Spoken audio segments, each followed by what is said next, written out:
Healthy plants need healthy soil for healthy growth.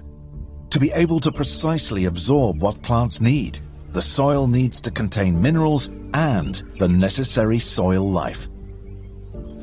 Research shows that the widespread use of synthetic fertilizer leads to soils that no longer have the required biology for healthy plant growth.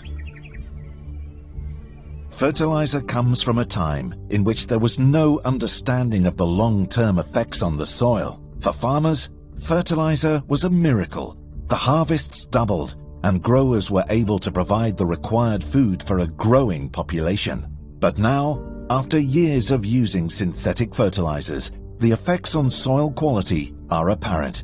Increasingly, it is seen that fewer nutritional minerals remain in the soil, resulting in plants that quickly become weak and diseased. They are no longer protected by bacteria and fungi, but instead are attacked by them. As well as this, using fertilizer means that these days, farmers need to plow deeper as the ground becomes quickly compacted. This is a costly business for farmers and is disastrous for the soil. There is a better way. It is not widely known, but the roots of plants are able to develop more easily in an environment rich in old roots. Here you can see the current plowing method, in which the soil is turned to 25 centimeters. This means that the plant really struggles to reach the thousands of passageways that other plants have created with their roots. They often don't even reach through the plow pan, which is caused by plowing the land with heavy machinery. A surface cultivation method can offer a solution to this.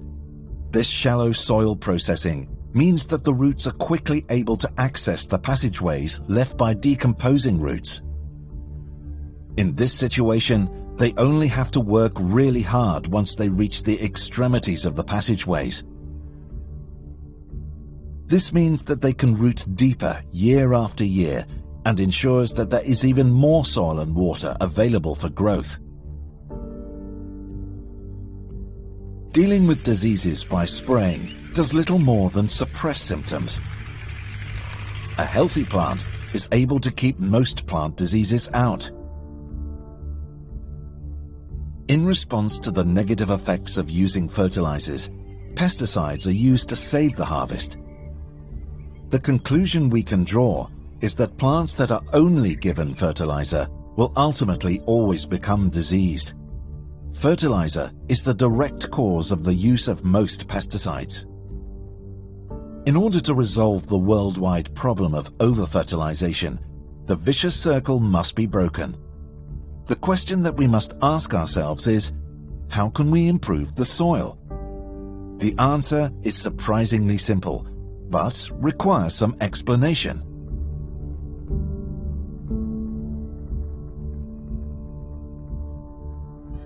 Just like every other organism on the planet, a plant does not function independently. Health and growth depends on a partnership between specialist bacteria and fungi.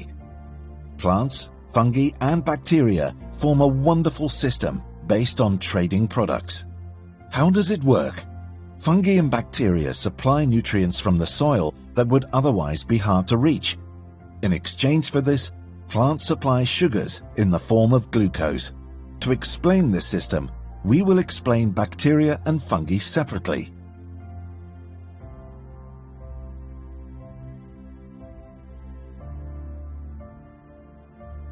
Plants have a problem.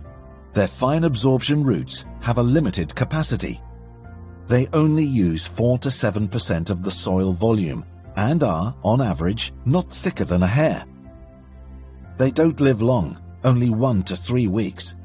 As you can see, plants need external help. Plants use their absorption roots to forge a partnership. If they can't find partners, they'll die. If they succeed, it's the start of a beautiful relationship. From now on, a symbiosis can be created. Minerals are hard to mine from the soil, but rhizobacteria are specialized in this process, particularly when it comes to releasing phosphate, which is very important for the plant. These bacteria also carry out countless other important tasks, including one which is very special. Rhizobacteria form a sort of natural defense system around the roots. Anything attacking the plant is kept outside by the physical presence of these rhizobacteria. They ensure that there is no room for disease-causing bacteria. They have their own interest in this because the plant provides them with food. However, the bacteria also need help. They are not travelers. The bacterial colonies do not move back and forth from minerals to the roots.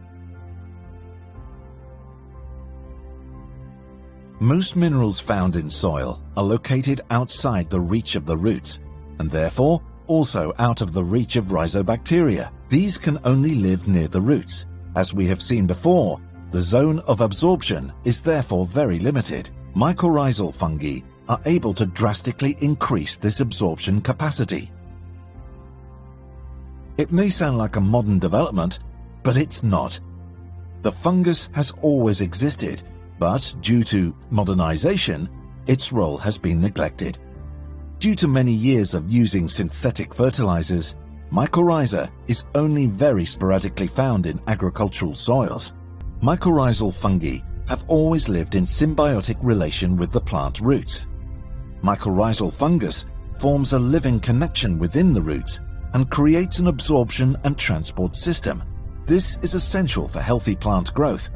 Mycorrhiza in the roots is just as normal as chlorophyll in the leaves. This is beyond doubt. As stated before, the absorption roots of plants are 0.2 millimeters thick. This means that they can only grow in macropores, as shown here. Now we zoom in to see what happens when the plant gets help from the mycorrhizal fungus. The fungal threads are even thinner than most bacteria. They are only as thick as 3 microns. This means that these thin threads grow easily in the micropores, where the majority of nutrients and water are stored. Without help, a plant would never be able to reach these areas. It's not just the roots, but also the fungal threads that are responsible for the absorption of nutrients and water.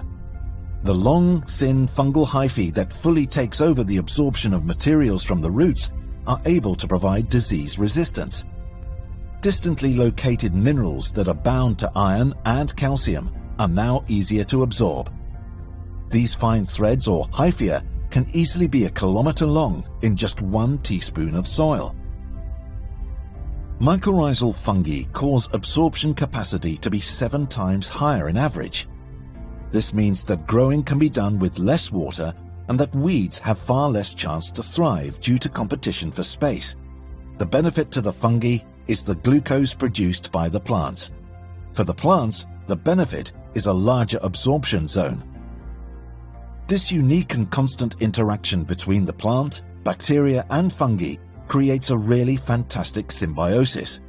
The payout that the plant provides to its partners is water, minerals and glucose.